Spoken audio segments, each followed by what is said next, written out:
So in 2023, eMoney came out with a survey looking at financial advisors really from two perspectives. One is from a financial technology standpoint and how FinTech forward those advisors are. And then on the other side, looking at what they refer to as FinPsych forward, advisors who really take into account the more qualitative elements. And so really they were looking at what percent of advisors are optimizing technology and operating on a quantitative side for their clients, and then what percent of advisors are really on the cutting edge, providing the most value and services on a qualitative side.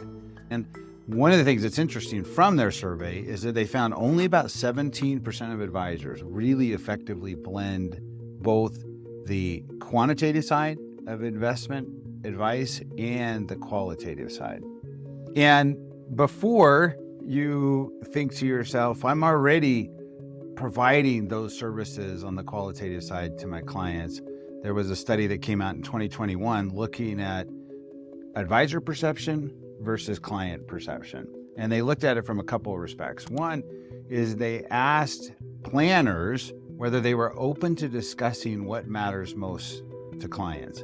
87% of advisors said that yes, they do that on a regular basis. And yet only 50% of clients said that their advisor does that. 91% of advisors said that their financial recommendations are based on the client's personal goals, their needs, and their priorities. And yet only 49% of clients said that same thing. Huge disconnect. Twice as many advisors think they're doing something than clients who say that their advisors are actually doing that. And even when it came to advisors considering all of the elements of an individual client's situation, when it comes to their planning advice, 81% of advisors say, yes, I do that. And only 47% of clients said that their advisor actually does that. So there's a disconnect. I may be thinking that I'm providing valuable and important services to my clients. If my clients don't feel like that's the case, then it's not the case. So looking at the eMoney study, they looked at 21 different things that advisors could do for their clients on the qualitative side to meet the client's more human needs and desires. And they looked at it from a client standpoint to say, what are the most important to you? And in those top 5, the number one thing that clients were looking for from their advisor on the qualitative side was an advisor who helps them identify meaningful personal and financial goals and objectives. No surprise there, right? Help me meet my personal and financial goals. But here's number 2. My advisor tries to understand my values and priorities before delivering financial advice. You can provide the greatest financial advice in the world. If a client doesn't feel like you know them, they don't feel connected to the advice that you give. Number 3, my advisor always considers what I value most in life. Let me tell you a truism. If you don't know what your clients value, you cannot give them advice that's in alignment with their own personal values. Number 4, my advisor makes an effort to learn about my money behaviors and attitudes. Does my advisor know me? And then number 5, my advisor communicates recommendations in terms that I can understand. In other words, my advisor knows me enough to know how to communicate to me the advice that they want to give. So embedded within all of this is just a fundamental desire on the part of a client to be known by their advisor. Part of the reason that we created COREnology was so that the advisor could know their client and their client could be known by their advisor. And so we've developed 5 tools that we think help create that situation where advisors actually truly know their clients.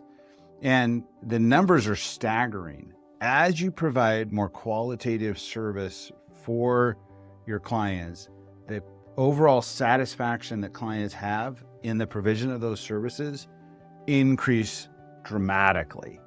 If you don't provide any qualitative value to your clients, the overall satisfaction of the services you provide is 12%. Doesn't matter what your return is, doesn't matter what your services and offerings are. If a client doesn't feel taken care of on a human side, 12% satisfaction, they're not going to stick around. By the same token, as you start to provide more qualitative services to your clients, the eMoney survey shows an increase in satisfaction as you provide more and more of these services.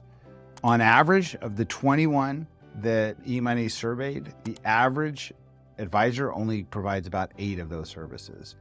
What we want to do at COREnology is to give you simple, practical ways to add more and more qualitative services in a simple, easy, and powerful way. So as you look at these 21 different things that an advisor could do, how does an advisor maximize not just providing these services, but doing so in the most efficient way? Let's just take one of the surveys that we do, core values. Takes about 5 minutes for a client to complete, takes about 20 minutes for an advisor to go over with their client. In that period of time, you can add a dozen or more of these qualitative benchmarks. You can take your overall score on the FinPsych side up by 6 to 8 points or more simply by taking them through that core values survey. We also created core views, which allow you to really understand the perspectives and the views of your clients when it comes to money, when it comes to wealth, when it comes to inheritance, what keeps them up at night. And even more important potentially is what is their partner's, what is their spouse's approach to this? Just creating a framework and an opportunity to understand your spouse, understand your partner, understand yourself is really powerful and allows us to add another 2 to 3 of these factors. We also have core priorities. In a simple 2 minutes or less, clients can identify what are the key things that they want to try to accomplish in the next year and understand the same for their spouse. Again, adding more on that qualitative side. We also have a simple tool, takes a few minutes, called Core Obstacles. Within that survey, it allows us to pinpoint the worries, the concerns, the fears that may be driving clients today and how they view their wealth, and creates practical ways to target those worries and concerns. And we add even more. Through taking your clients through a simple survey, you can simply and yet powerfully add a dozen or more of these FinPsych keys, increasing overall client satisfaction. And while we all want to have satisfied clients, the reality is that satisfaction actually produces other fantastic benefits.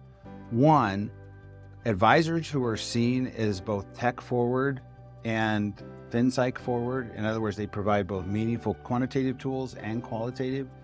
On average, they receive twice the number of referrals as advisors who don't provide those services.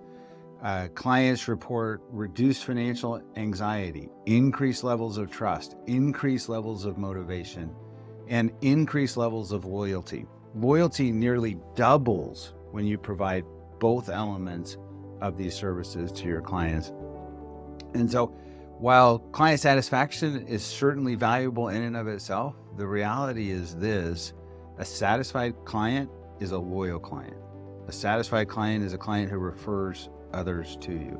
A satisfied client is a client who trusts and believes in your recommendations and has reduced anxiety. So in the peaks and valleys of the financial services that you provide, you get less calls about the ups and downs because you understand the clients, who they are, what they value, and what they believe.